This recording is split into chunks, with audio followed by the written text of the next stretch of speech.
Hello again, and welcome to the next instalment in our series of the normal radiographic anatomy lecture series. Today is lecture 3, where we're going to be going through the shoulder. I had a bit of a break from doing these lectures over the last few weeks because of a break in teaching and things like this, so we're ready to rock and roll now. We're ready to get back on track. I've got the rest of the series all lined up, ready for you to go through with me, so let's crack on. So a standard shoulder series can consist of quite a few different projections and different image modalities or image types that you can try to achieve with your patients who present with shoulder trauma or shoulder injuries. This is mainly because of the superposition of different tissue structures, so it can be very difficult on a standard shoulder AP or a shoulder girdle to truly visualize the medial aspect of the clavicle, for example, because you've got the superimposition of the first few ribs. You've also got the manubrium of the sternum, you've got the overlying thoracic spine structures, you've also got lung tissue to contend with as well, so you've got quite a few different structures that will create confusion in your eyes with the grey scale that you look at on X-ray. So when you're investigating a patient with shoulder trauma, you might end up snapping quite a few images of that particular patient. So we've got things like this straight up peed away shoulder. Then you've got where you can also you can have the patient with, the patient position stays the same for an AP, but you ask the patient to internally or externally rotate the shoulder whilst they're just standing in a neutral position. So basically these three are usually pretty standard straight up neutral AP view, and then you ask the patient to internally and then externally rotate the shoulder, and you get those ones. Then you've got the shoulder girdle. Then you've got the Gray-Shees view, which is a very, very helpful view for glenohumeral joint space evaluation. Then you've got the axillary or axial projection. Then you've got trans-scapular or the Y view, and then you've got the clavicular X-rays, which you can tilt the tube sort of cephaladdle towards the head in order to provide you with a better positioning and better view of a suspected clavicular fracture, and I'll show you a couple of those examples as we go through so that you can see what I mean. So starting with a straight up AP shoulder with internal or external or both rotation. So basically this is the standard series that most of the time you'll start with, best for analysing overall anatomy and obviously therefore joint position. For internal or external rotation positions, the patient's positioning remains the same, but the patient simply externally or internally rotates their shoulder while standing in a neutral position. External rotation of the shoulder provides greater visualization of the greater tuberosity, and then internal rotation provides better profiling for the lesser tuberosity, and then this projection may not provide full assessment of the scapula, however. Okay, so if you want to see the full scapula as well, then you'll be better off taking a shoulder girdle image rather than just simply straight up AP of the shoulder. Central ray is the medial aspect of the humeral head to try and get as close to the joint line as you can. And this is what your typical standard AP projection will look like. The reason why we have lots of different angles as well is because we're going to go through this in a bit more detail towards the end, but when you take the straight up AP view, the glenohumeral joint just here is not a sagittally orientated joint. It's got a mix of sagittal and coronal aspects, so you can't see straight through the joint line. You've always got this superimposition of the proximal humeral head and the glenoid fossa, so the posterior aspect of the glenoid rim will always look superimposed over the top, so you can't actually see on a straight up AP view, you can't actually see through the joint line. So that's where some of the other projections are very, very helpful. So just to bumble through the anatomy, obviously here we've got the clavicle. This is obviously the distal clavicle, and this obviously makes up the acromion, so this is the acromioclavicular joint. Then you've got the proximal humerus, you've also got the scapula, and of course you've got the ribs, and you'll see what I mean with the superimposition of some of these structures where you've got this is the clavicle, and then but also you've got the superimposition of the first rib, which technically is beneath the clavicle. You've also got the second rib just here, which is again slightly overlaid by superimposed by the clavicle, but also it disappears underneath the first rib and it comes all the way around here. Then you've got third rib, second rib, all this, fourth, fifth, sixth, all the way down. Okay, I can count, I promise. Then you've got the coracoid process, which in its normal appearance, you're almost looking straight at it. Okay, so you can't really see much of it. You can see part of it here and here, but you're really looking straight at it. So you've got no understanding of its depth, also how big the coracoid process actually is on a straight up AP view, but very, very helpful for reviewing the overall anatomy.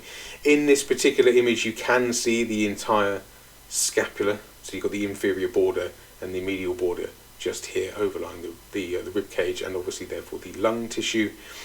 So in this particular image you can see the whole thing, but sometimes it'll be cut off around here, so you can't always see the apex and inferior border of the scapula. So this is the external rotation or a view, where on this particular image, because of the way it's been taken, you can actually start, now you can see through the glenohumeral joint space. This is then the coracoid process, and it's all this hooked shape, so you can now start to appreciate the actual shape of the coracoid process. So on this particular image you can see quite nicely through the glenohumeral joint space, but this just here, this is the greater tuberosity, which is just here. So this is why you would take the externally rotated projections. If you're suspecting a fracture of the greater tuberosity, you're more likely to see it on an externally rotated projection. And of course, like I say, you can actually see through the glenohumeral joint space quite nicely on this image. And then this is an internally rotated projection of the shoulder. This one nicely brings into profile the AC joint as well, so you can really see nicely through the AC joint, but all of a sudden we can't see through the glenohumeral joint space just here. This is the coracoid process, so you're seeing it a bit more on end. Okay, so you can't really have any appreciation of how big it is. And then this is the lesser tuberosity that you can now see a lot better in profile. So if you're suspecting a fracture of this region, it's better to see with an internally rotated projection of the shoulder than you will do on the standard AP or neutral AP. Then you've got the axillary or the axial projection. Great projection for assessing the direction of any dislocation or fractures of the acromion or coracoid process. I'll show you why in a moment. If the shoulder, or if the glenohumeral joint space has been disrupted and the humerus has gone anterior or posteriorly, you can really see where it's gone using the axial view. The only problem with that is you need to be able to have the patient abduct their shoulder to 90 degrees. If you've got a dislocation, it might not be the easiest thing to do. The patient's going to be in an enormous amount of pain, so it might not be the easiest thing to do.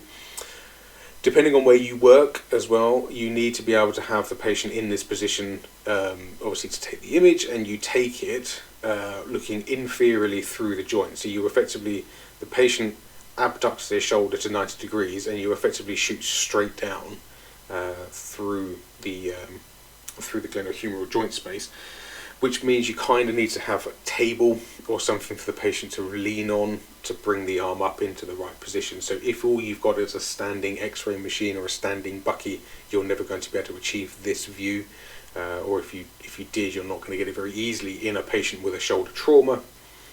So the central ray is the superior aspect of the humeral head, and this is what I mean. So this is, so let me just bumble through the anatomy with you. So this is the coracoid process, just here. So this is the anterior aspect of the patient, just here. This will be posterior. This will be the rest of the scapula. This is the distal clavicle, just here. So this is the acromion. Where's the acromion label? There it is. It's superimposed by the head of the humerus, just here. Technically, again, just to try and orientate yourself correctly with this particular projection, the acromion is the highest point, is the most superior of these structures.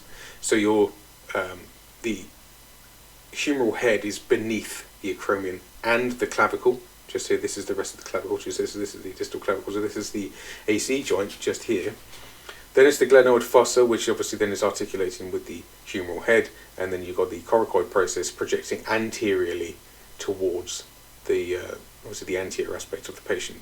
So this is anterior deltoid muscle just here. So you can really see how helpful this image is, but orientating yourself for the first time when you first see this type of projection can be really, really difficult to do. So it's great to be able to get your head around this one, guys, when you're learning your radiology. Trans-Scapular, or the Y projection. So now we're moving into obviously more sort of scapular projections rather than trying to evaluate the overall shoulder anatomy. This is best for evaluation of the scapula in profile, so fractures can be missed on AP views due to either non or minimally displaced fragments. So you can miss a scapular fracture really easily on an AP projection of the shoulder. So you take the Y view or the trans-scapular view to be able to see it a lot better. Typically obtained in the patient in a P to A profile, similar to the lateral humerus, that I would have gone through with you in the elbow series or the elbow lecture last time. Central ray is the superior aspect of the medial border of the scapula, and this is what it looks like. So here we've got obviously the thoracic spine and ribs. This is the clavicle. This will therefore be the acromion. This is the coracoid process. This is the humeral head with the humeral shaft down here. This is the body of the scapula just here. Okay, so you can really see just how far these projections of the acromion and the coracoid process really project anteriorly and posteriorly, and so this is the humeral head just here. So very, very helpful for, again, evaluating any displacements of the humerus, or a suspected posterior dislocation could be very, very easily evaluated with this particular projection, but it's not the easiest projection to obtain, so can be very, very difficult to do. This is a great image, by the way, great exposure, really, really helpful for you guys to learn from. Shoulder girdle, we're back to imaging the sort of whole anatomy, everything all in one go as best we can. So this again, great for, I would always argue this is probably the best image for viewing overall anatomy, and it should also include the whole scapula. So if you're suspecting a patient to have a scapular fracture, you most likely do a shoulder girdle view and then the trans-scapular or the Y view to evaluate the scapula properly, so you've got that usual sort of images of 90 degrees to each other. So you've got the AP and then you've got the lateral, so you can really evaluate the whole scapula all in one go. Depending on the mechanism and why, obviously the reason for the evaluation of this projection may be preferred to just simply an AP shoulder. Again, like I say, if you're suspecting clavicular, we'll talk about scapular injury, then this may be a preferred projection. The central ray is over the coracoid process with collimation from the sternum and proximal clavicle all the way out to the humeral head, so it's quite a wide field of view. So this is what you'll see. Normal sort of humeral shoulder projection. Words are hard, I'm struggling today, guys. So the standard projection of just the shoulder may come to about here. You may get the medial aspect of the clavicle, but you might cut off here. So that's your standard view. So this one you really collimate out wide, so you'll include much more of the thoracic spine rib cage. So this is the medial border of the clavicle that you're really looking for if you're suspecting a medial placement of the fracture, for example, of the clavicle, or if you want to be able to properly evaluate the scapula all in one go. Just to review a little bit of lung anatomy, so obviously this is the border of the right side of the heart, just here, so this is going to be the right ventricle through here. Then you've got this is the right hemidiaphragm down here, these very pale white structures through there. This is the pulmonary arteries, just here, and then of course you've got the rest of the lung field to evaluate on this particular projection as well. Sometimes you can pick up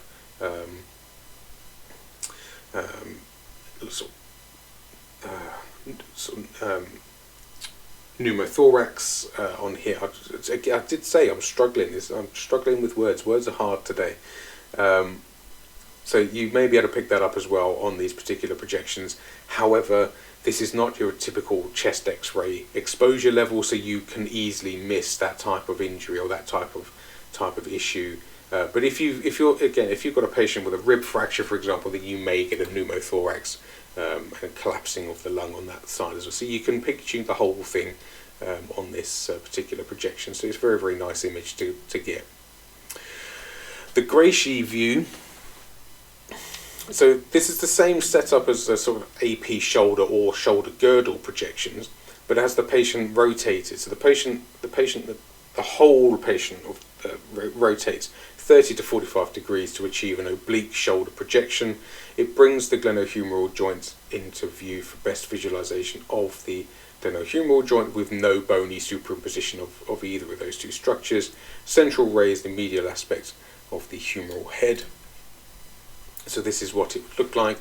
Instead of it being a straight up P to A or AP projection, the patient is rotated, so you can see by the orientation of the face and the spine and obviously the rib cage and sternum that the patient is rotated approximately 45 degrees to the patient's right, and this is your box, this is your window of collimation just here of how you would then bring this all into profile. So this then allows you to really get a view through the glenohumeral joint space. Very, very nice image for that. Also, very, very nice image for showing why anterior dislocations are so much more frequent than posterior dislocations, because of the orientation of the glenoid surface. The glenoid fossa is deepest at its back, and it's quite open and shallow at its anterior aspect. So it's much more likely the patient's going to dislocate the shoulder anteriorly than it will do posteriorly.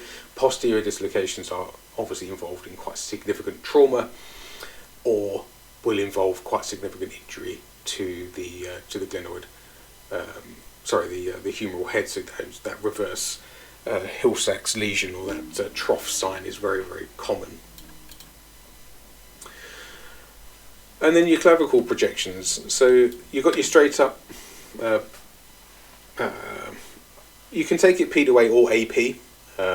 It's entirely up to you. I prefer AP personally, but sometimes because of magnification, some people will take it P to A, because then the clavicle is closest to the cassette or to the detector, so you don't get quite so much magnification effect.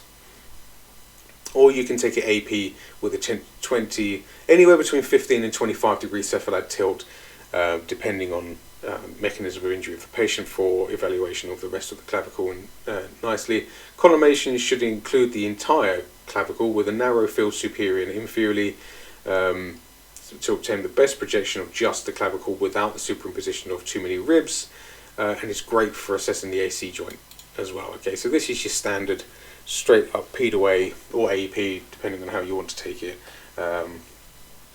projection of the clavicle.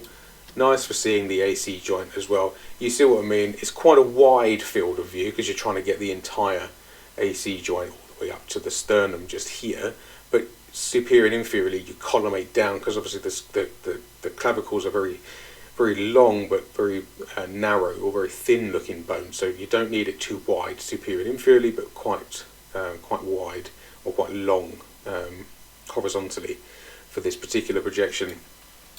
And then this is with a 20 degree cephalad tilt of the tube, so this will most likely be taken A to P, and then you drop the X-ray tube down inferiorly, angle the tube upwards at about 20, somewhere, like I say, somewhere between 15 and 25 degrees is pretty standard, and then you take the same image again and again. It's nice to see the AC joint nicely in profile on this particular projection. It also takes away some of the bend in the clavicle, depending on what type of injury you've got. So if you're looking to assess it in a bit more detail, having a cephalad tilt is always very, very helpful. And additional projections you can obtain is a stress film of either the shoulder or the clavicle, where basically the patient holds a weight or a mass in the hand on the side that's been evaluated. So if you've got a patient who presents with right shoulder or right clavicular pain or following an injury, you ask the patient to hold a mass or hold a weight in their right hand. That stresses the AC joint, stresses the glenohumeral joint, and it also stresses the clavicle. And any fractures or any dislocations, any ligamentous disruption can be easily evaluated with that. And there we are. So, thanks for your attention. Next one won't be the shoulder. We've just gone through the bloody shoulder, so please ignore me on that one. Like and subscribe to my disorganised videos, and I hope you're finding this helpful for your revision, guys. Next one won't be the sodding shoulder, as I say. It's more likely to be. I'm hoping to do the foot. So yes, I'll see you in the next one, guys. Have a great rest of your day. I'll see you in the next one. Bye bye.